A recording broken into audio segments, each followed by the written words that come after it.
in a mansion where every surface gleamed, but nothing truly glowed. A child's voice was about to shatter years of silence. Her name was Zaria, the maid's daughter, a little girl with eyes too knowing for her age, and a heart that refused to harden despite everything she'd seen.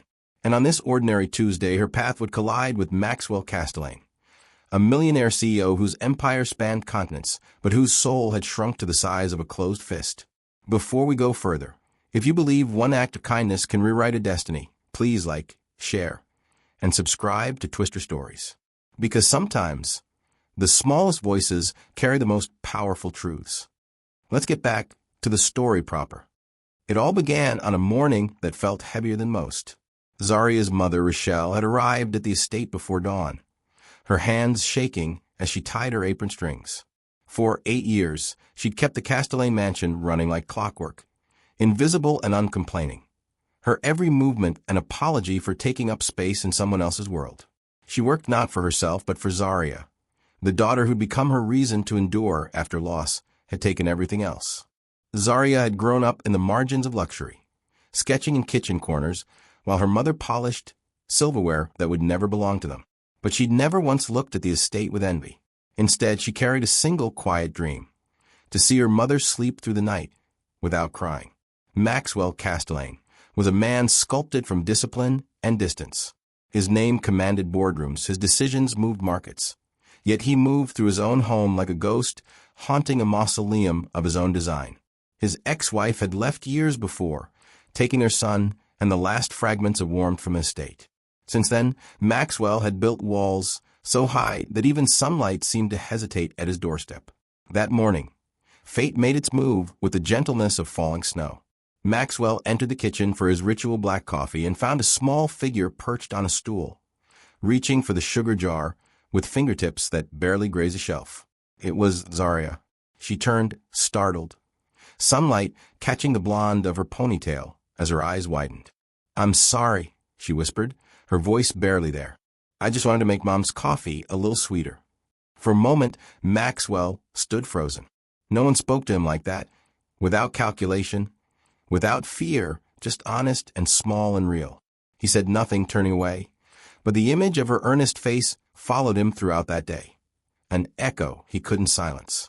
Hours later, the echo became a scream. Rochelle collapsed in the hallway, her body finally surrendering to years of exhaustion and silent suffering.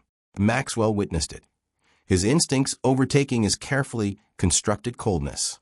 He scooped her into his arms, drove her himself to Piedmont Hospital, and for the first time in a decade, missed a board meeting without a second thought. In the hospital waiting room that night, Maxwell had made a promise he didn't fully understand yet.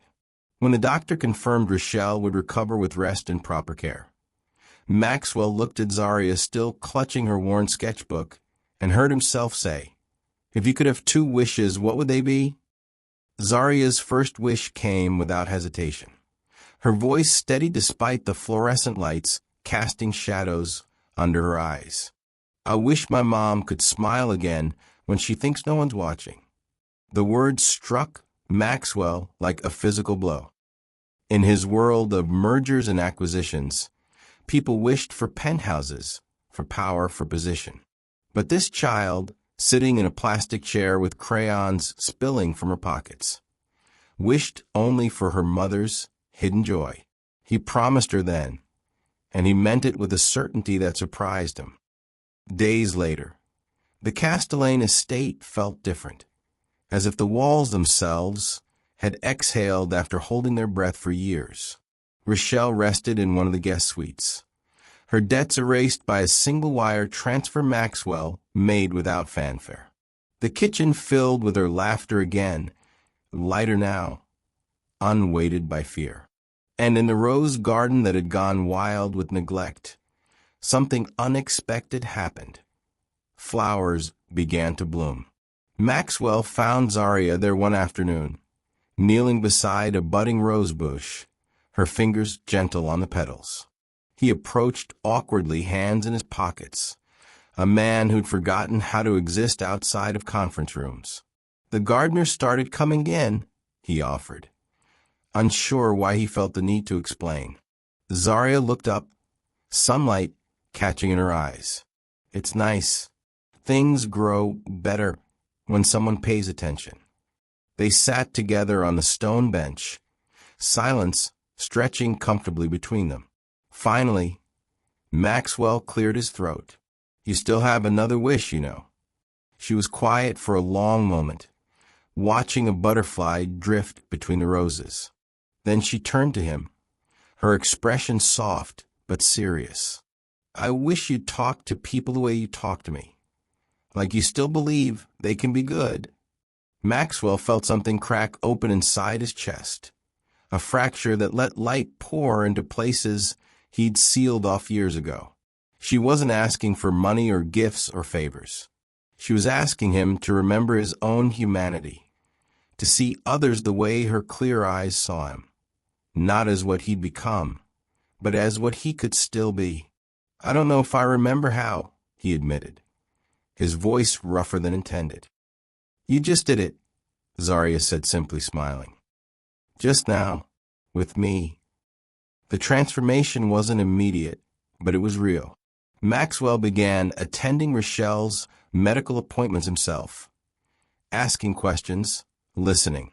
He funded Zaria's education at the city's finest private school, not as charity, but as investment in a future he suddenly cared about.